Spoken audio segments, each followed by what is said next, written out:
Good morning, Green Light the Day family. Happy Monday. This is Kelly.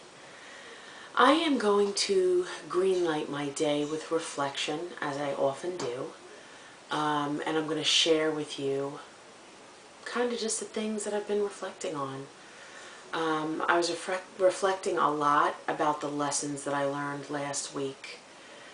And I know I shared with you guys that I had let go of a 35-year friendship.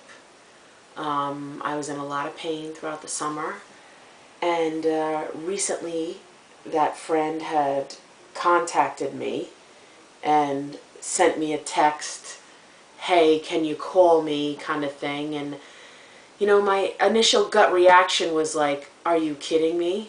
You want me to call you now too? Like, you should be the one picking up the phone and all this other stuff. And then I thought to myself, okay, Kelly, that's your ego. You need to put your ego aside and you need to have this conversation, because it's a conversation that has to be had.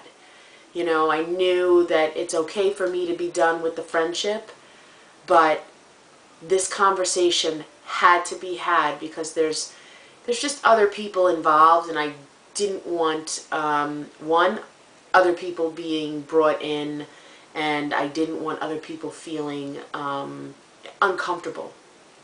So I knew I needed to feel uncomfortable for a short period of time so that I could let go and get my truths out, and there just needed to be some things said. So it was difficult for me because I was still, even after all that time, feeling so much hurt and pain. But luckily for me, I was able to talk things through with a friend, so I could get some of the poison out prior to getting on the phone with this other friend. Because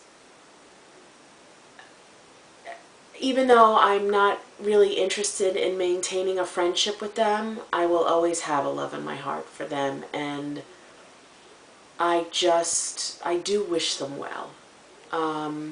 So I learned that I need to put my ego aside many a times. And sometimes when I have initial reactions like, why do they expect me to call them? Why am I the one that's always got to be the initiator, or always got to be the peacemaker? And then I'm reminded by friends or the Green Light the Day family that that's my ego, and I need to put that aside, because the end result is what's important, at least to me.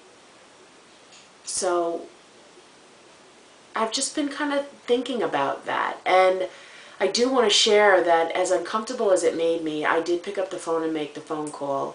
I dreaded it for days before I did it, but I did it, and it was just a huge weight lifted off my shoulders, and I felt fantastic, because regardless of what happens with that other person who I know I'm going to see, I said what I needed to say, and I don't have to maintain the friendship if I don't want to. I don't have to trust them the way that I had, but I feel like I was heard, and I guess in the end, really, that's all any of us want, is to be heard. And I think she felt heard too. So it was a good thing. I don't want to drag this on too much. I did want to share an excerpt from one of the books that I like to read from, A Woman's Book of Confidence. And this one is Changing What Can Be Changed. Beverly Sills. Changing what can be changed. You may be disappointed if you fail, but you're doomed if you don't try. Imagine what it would be like if the owner of an aquarium never changed the water in the tank. It wouldn't be long before the fish died attempting to glean oxygen from a stagnant and unused up source.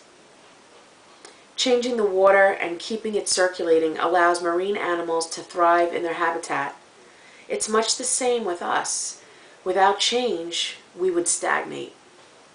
Although many of us resist it fiercely, change forces us to grow and evolve, to become more flexible, resilient, and confident. Our task is to transcend any fear of the unknown and encourage ourselves to change what needs to be different in our lives in order for them to flow freely and creatively. A wonderful Zen story tells of a teacher giving a student a silk scarf snarled in many knots. The student's assignment was to free the scarf of the knots, a chore that he struggled with until receiving the insight that in order to succeed, he must untie the knots in reverse order. Change can be difficult, but when we trust ourselves to untie each little knot in the right order, our entire scarf can eventually be freed to flutter gently in the breeze. And I loved this excerpt with what I'm feeling because I feel like I am constantly changing and evolving as I grow. And as much as change can be scary, I know it's necessary. And, you know, I always say through pain comes growth. As uncomfortable as it is for me, and I did have a very difficult summer, I feel like I have grown that much stronger. I'm just able to look in the mirror at my own reflection with a very different perspective. You know, maybe there was just so much going on throughout the summer that I really felt disoriented and fragile and vulnerable. And I feel like I'm finally starting to get my feet underneath me on some solid ground. And nothing's changed in the sense that I'm still in my same situation. I'm just dealing with things differently, looking at them with different eyes. Change. I'm changing. So go ahead, greenlight your day, greenlight your week. I love the fall. It's my favorite season. Here in New York, it's definitely gotten chilly, and I am so loving it. I'm going to be starting the marshmallow roasts coming this weekend in my backyard. Have a great week, guys. I appreciate every single one of you. Bye.